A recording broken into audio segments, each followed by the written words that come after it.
In the year 1150 AD, Khmer engineers stood on the banks of a massive 190-meter-wide moat and realized they were attempting the impossible. They were about to place 5 million tons of sandstone on top of a tropical swamp.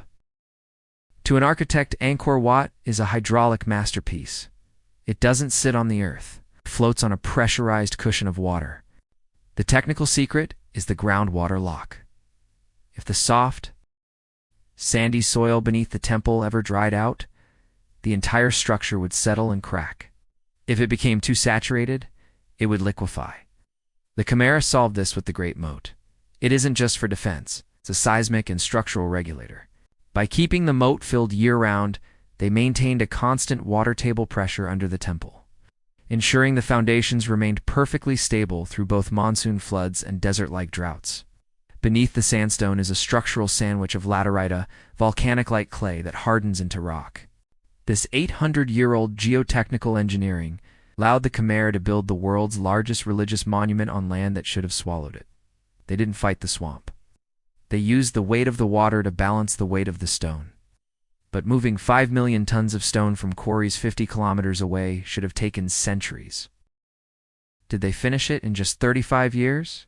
The answer was a hidden highway visible only from space. Before we reveal the canal logistics that moved mountains, hit like and subscribe to at City Soul AI. Ready for the secret? By the mid-12th century, thousands of workers were struggling to move 10-teen granite blocks across the jungle. Then Khmer engineers changed the data of transport.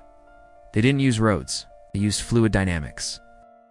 LiDAR technology has recently revealed a 35-kilometer man-made canal network in ancient conveyor belt that connected the quarries directly to the site. The technical secret was the monsoon raft system. During the rainy season, the Khmer loaded massive blocks onto bamboo rafts.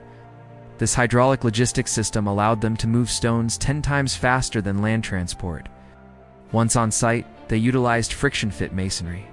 Masons ground stones together with a slurry of water and stone dust, creating a bond so tight the joints are invisible to the naked eye. The real data is in the laterite core. The expensive sandstone is only a 10 centimeters thick veneer. The interior is a powerhouse of iron-rich laterite blocks that provide the structural backbone. This hybrid design allowed for massive scale without the massive cost of solid sandstone. But the temple was more than a building. It was a cosmic calculator.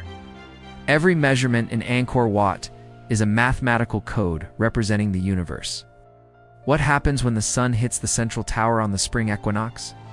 And why did this high-tech city of 1 million people suddenly fall silent? Before we reveal the astromath of the Khmer, make sure you're joined the City Soul AI community. Ready for the alignment? On the morning of March 21st, 1150 AD, the king stood at the western gate and watched the sun rise exactly over the tip of the central tower. This wasn't luck, it was astro-engineering. Angkor Wat is a solar compass built on a scale that defies belief. To the Khmer, the temple was Mount Meru, the center of the universe rendered in stone. The technical secret is in the measurement data. The bridge across the moat is 190 meters long, the exact number of days between the two solstices in the Khmer calendar. Every gallery and tower is a mathematical fractal of Hindu cosmology. By aligning the central axis with the equinox, the Khmer ensured that their king was literally crowned by the sun twice a year. This light-hand shadow engineering turned the stone into a living calendar. But the soul of Angkor was its hydraulic grid. The city was a 1,000 square kilometer machine of canals and reservoirs barrays. They could harvest enough water to grow 3 crops of rice a year, feeding a population of 1 million people. This was the largest pre-industrial city on Earth, powered by gravity and rain.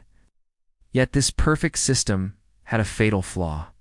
When the climate shifted, the real data shows that the massive canals began to silt up, and the hydraulic balance failed. The city didn't fall to an army. It fell to its own infrastructure. Thank you for exploring the technical soul of Angkor Wat with us on @City Soul AI. Which city should we excavate next? Subscribe and join the blueprint hunt.